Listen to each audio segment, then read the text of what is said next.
So fluids, density, pressure, Archimedes' principle, and Bernoulli's equation.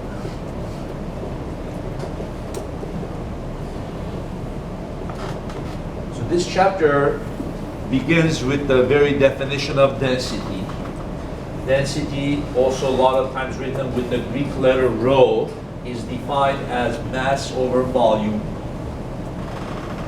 So it gives you the condensation of mass, how much condensed the mass is per unit volume, how much matter you have in a certain amount of space. And then it's typical units would be grams per cubic centimeter or kilogram per cubic meter. And then we usually use the density of water as the base density to compare everything. So we can say density of water is 1 gram per cubic centimeter. And then if we change that to kilogram per cubic meter, what do? You say 1 gram is 1,000 kilogram. 100 centimeter is 1 meter. So to convert to gram, from gram to kilogram, multiply by 1,000, and then, let's see, 1 gram is, sorry, 1,000 kilogram, 1,000 gram is 1 kilogram, I meant. And then you say 100 centimeter cube is 1 meter cube. So then that would be what? Well, this 100 I would have to cube it, which I'll get 10 to the 6th, right? So density of water would be, so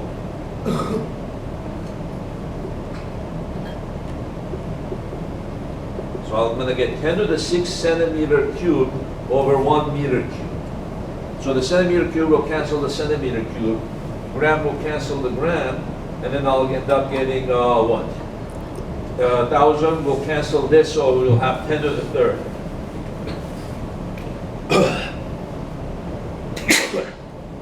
So then 1 gram per cubic centimeter is also equivalent to 1,000 kilogram per cubic meter. Okay.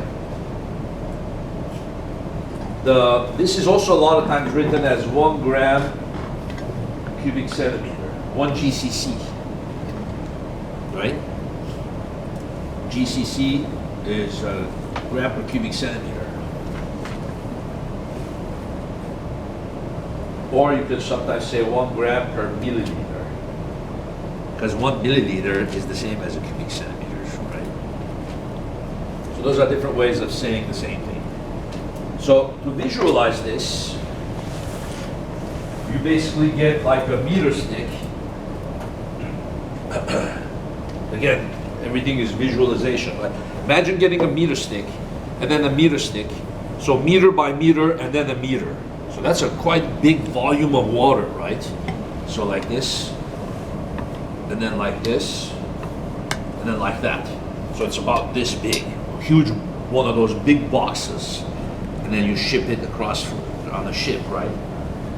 What it's telling you is that the one huge box like that has a mass of 1,000 kilogram, if it's water, right? And then that would be 1,000 kilogram. I think that's also called a metric ton, right? 1,000 kilogram. And then that would be equivalent to 2,200 pounds. That's pretty heavy. So you don't really visualize, if you have that much water, that's already very heavy, 2,200 pounds. And then of course, a lot of the stuff we know are denser than water, like metals, except for the woods and those things, but a lot of other stuff are denser than water. So that means 1 meter cube weighs even a lot more, gold and other stuff. So on the periodic table, if you look at the densities of the materials, you'll get like aluminum is 2.70 gram per cubic centimeter, copper is like 8.96, and then I believe gold and platinum are very, very dense. Those are like some of the densest materials. I think gold is, gold AU? Right, yeah.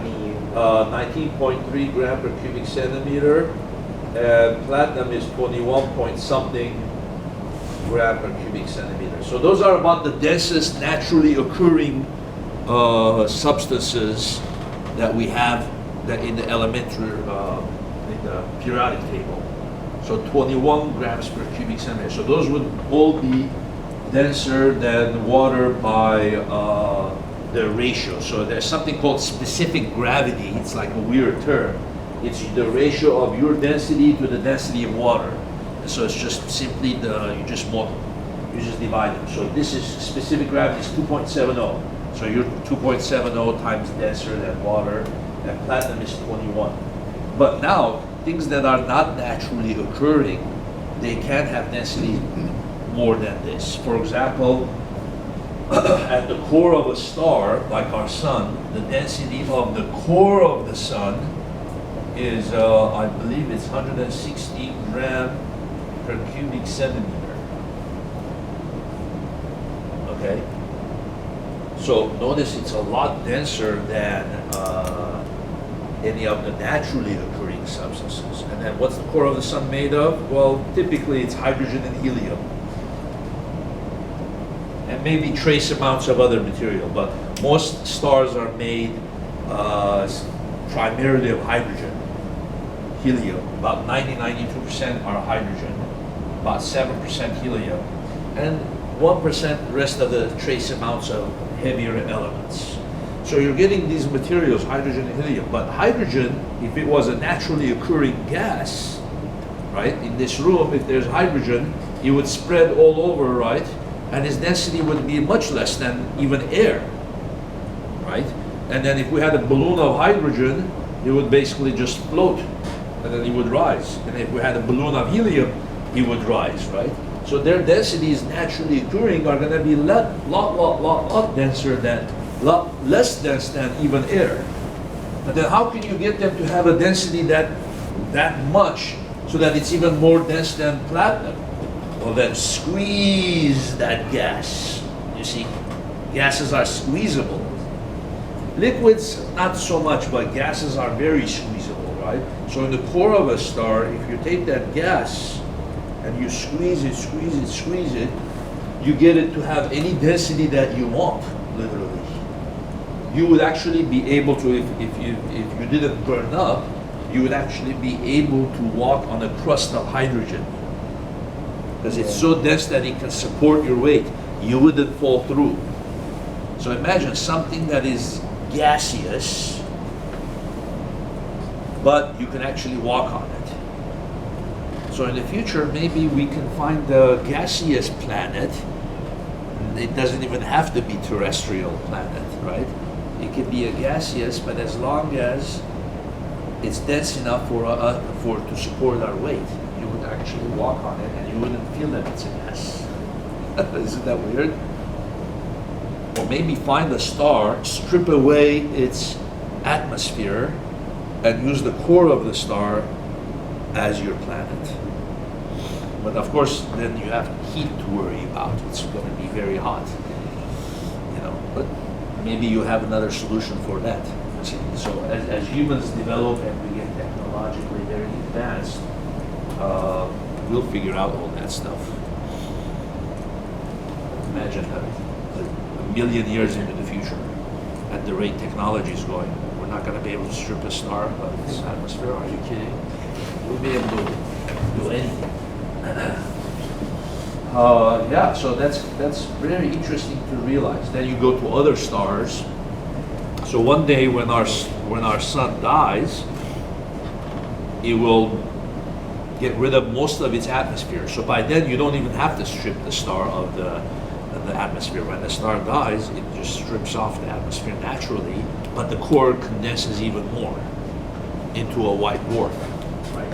So then by that point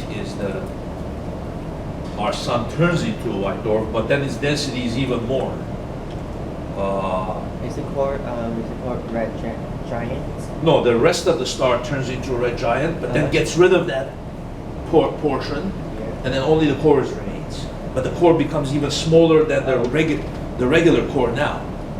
Then you probably become, a If you turn into a white dwarf, and your density becomes something like this. Oh, yeah, right.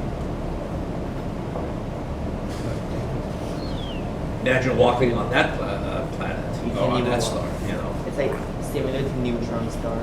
Neutron star is even denser. Even denser than that. So Oh, yeah. It's getting denser and Denser, and then denser, it becomes denser, yeah. black hole right at the end.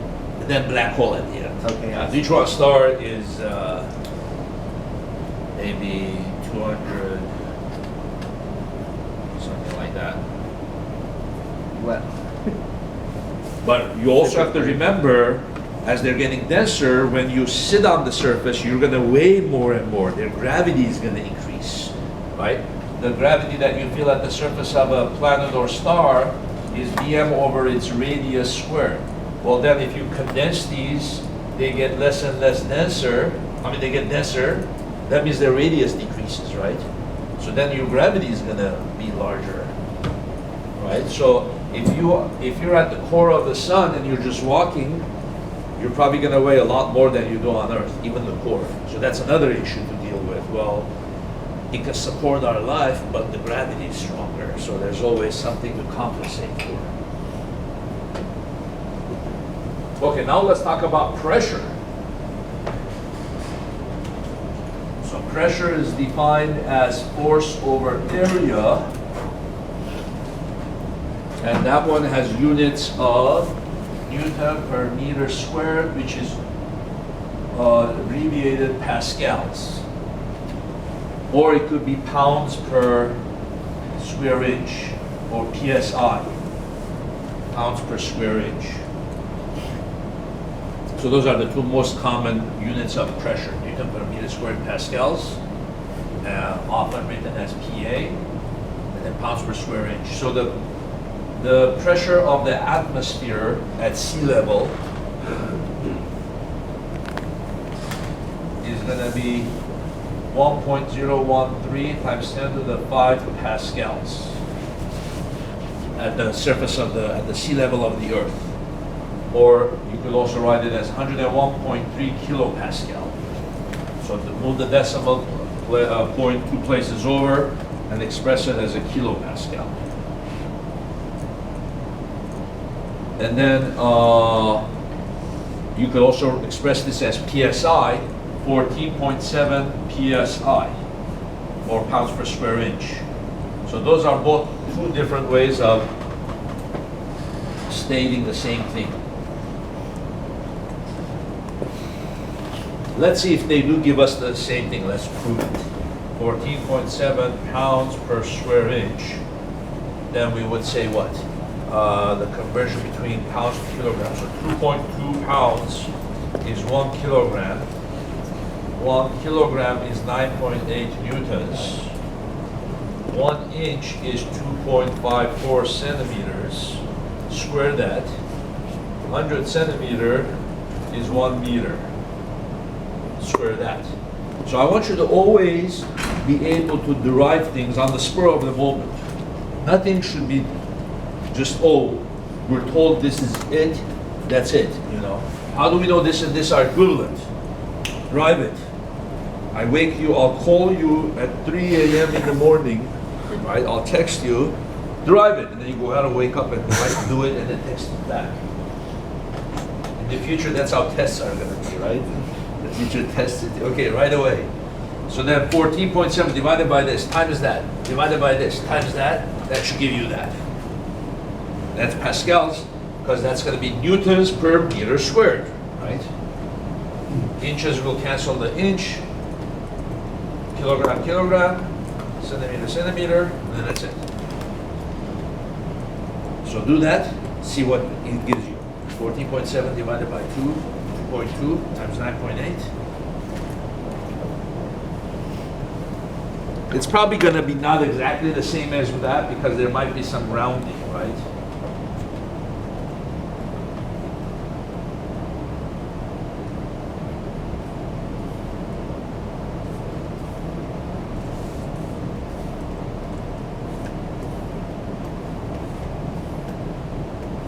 Not bad. Oh, 101.5 it says.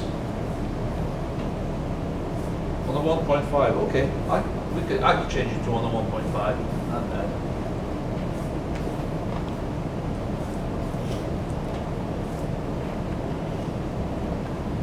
These are actually quite, let's see, I think this is pretty accurate. These are a little bit rounded numbers, but this is pretty accurate, 2.5, 9.8, then 100 is 100. So it's not a very rounded number. It's pretty accurate. Okay, so now let's see, how would we answer questions such as, what's the atmospheric pressure somewhere in the atmosphere? Or what's the pressure somewhere beneath the ocean? So we could either go up from sea level to a certain height, or we could go down below sea level into the ocean. Okay.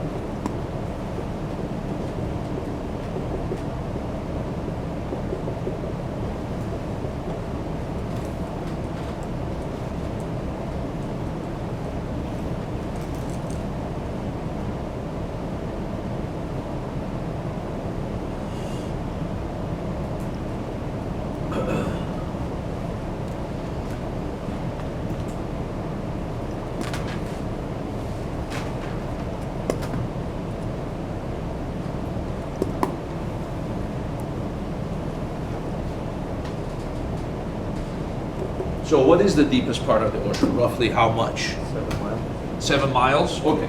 So let's use that as the ballpark figure. So now, what is the pressure at the deepest part of the ocean? The density of seawater is given to you. Depth is 7 miles. So then we're going to convert this. 1 mile is 1.6 kilometers. 1 kilometer is 1,000 meters. So then that's going to be 42 or 11.2 kilometers times 1,000. Okay, roughly something like that, let's say. 11,200 meters down. It's pretty down. Oh, wow.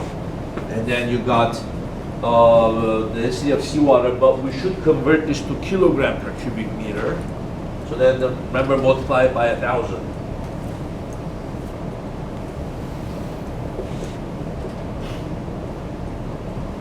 Okay, so 1,030 kilogram per cubic meter. So then you're going to have what? Pressure is going to be pressure of the atmosphere plus the density of water, G times the height or the depth. So, right? So then you have here, this is the pressure of the sea level. This is the water here.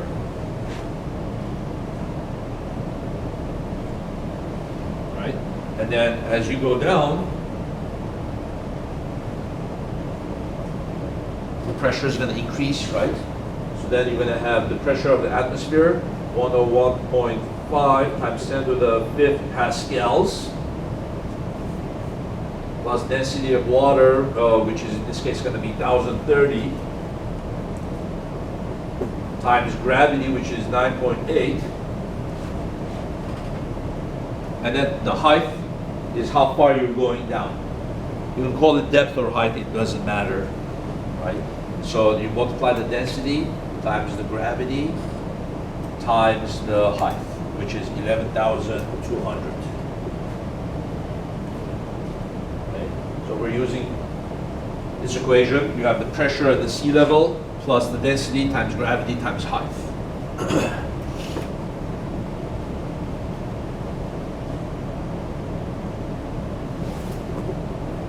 Okay, so you multiply all that out and add it.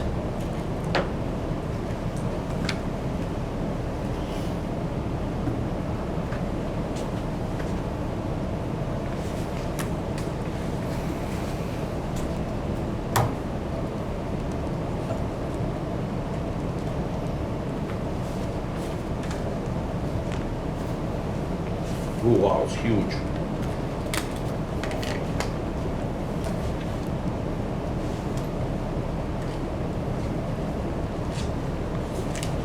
.131 times 10 to the 8 pascals, right?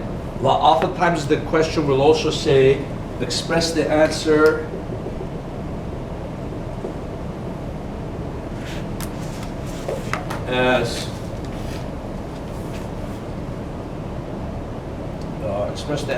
as pascals and atmospheres. In other words, how many atmospheres of pressure is that, right? But then you could use here 1.015 times 10 to the 5th Pascal is 1 atmosphere, right?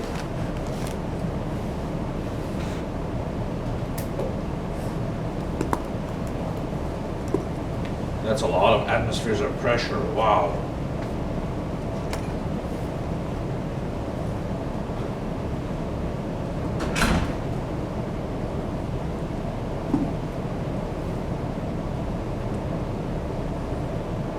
(1,114.8 atmospheres.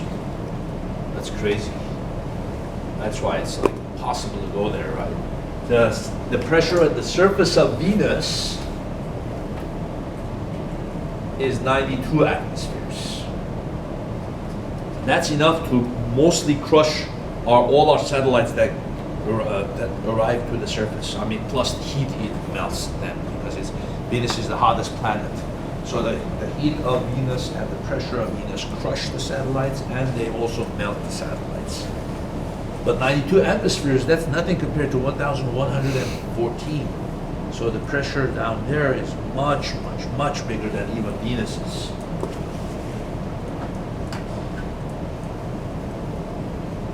Okay, how about the pressure as you go up in the atmosphere?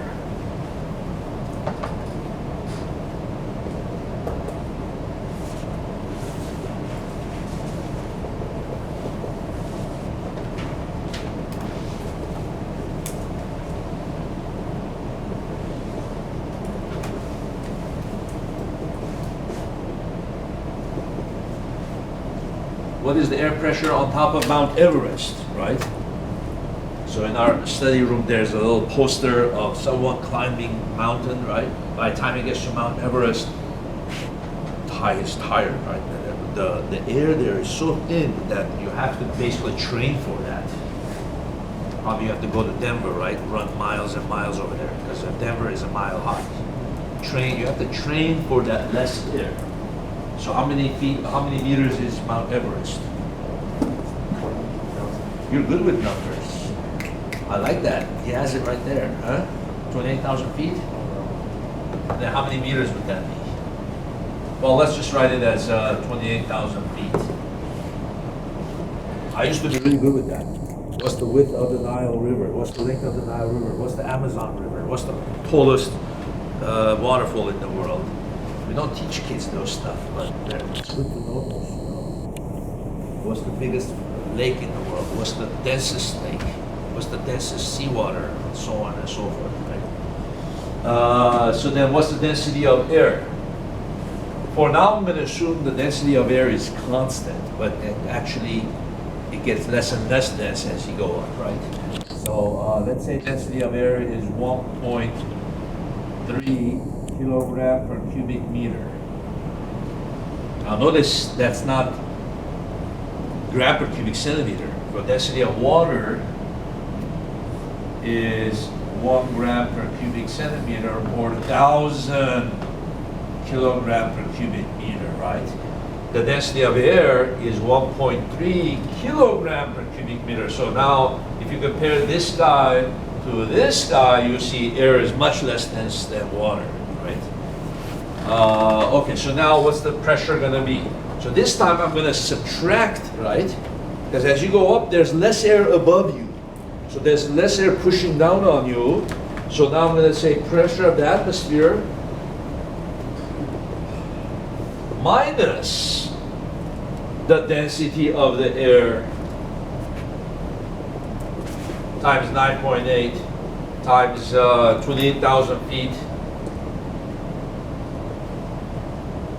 conversion between feet and meters. 3.281. Yeah. Right? Times. That one is not as easy to remember. 3.281 feet is 1 meter.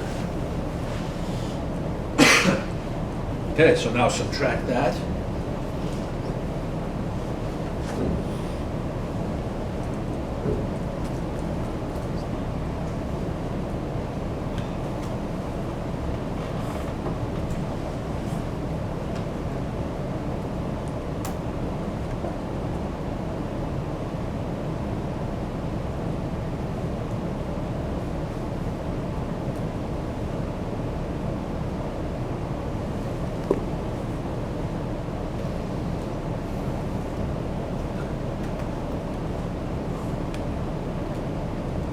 Wait, I'm getting negative.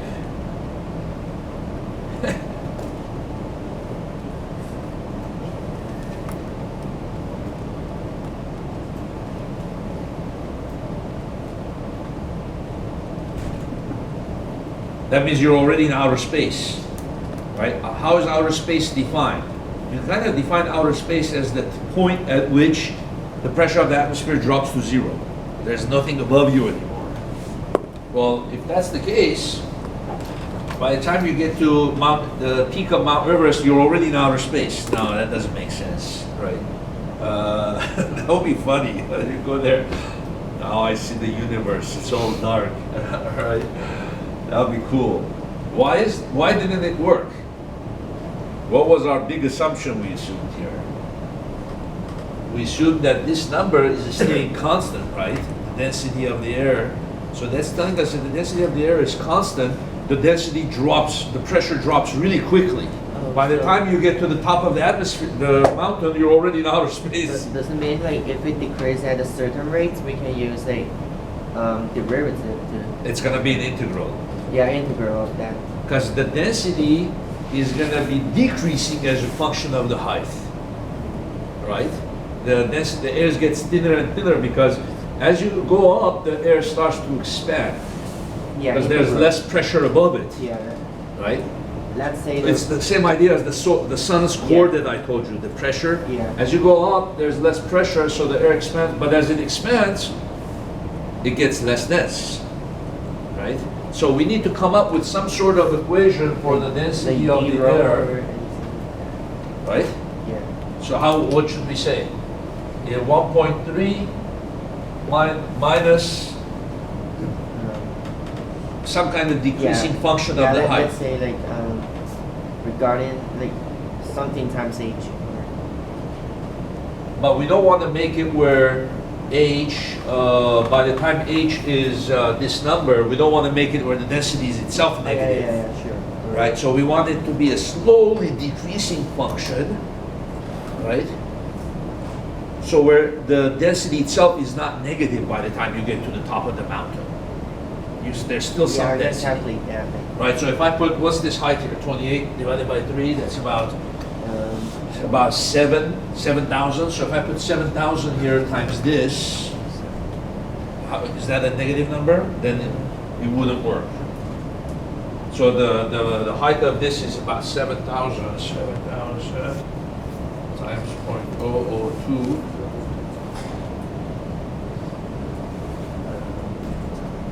Maybe one more. I need to put another 0. Yeah, like 0, 0, 1. I think the 1 is better. Yeah, we could make. This Oh no! If you put 3 zeros, you could have anything because then it'll be 7,000 times 0.0002. Oh no, still. just change it to like. Oh, then I need another 0. Because I want to be able to, after that, I want to be able to give you any constant that I want. You know, let's say 5, 6. Okay. So 1.3 minus 0.00056 times 7,000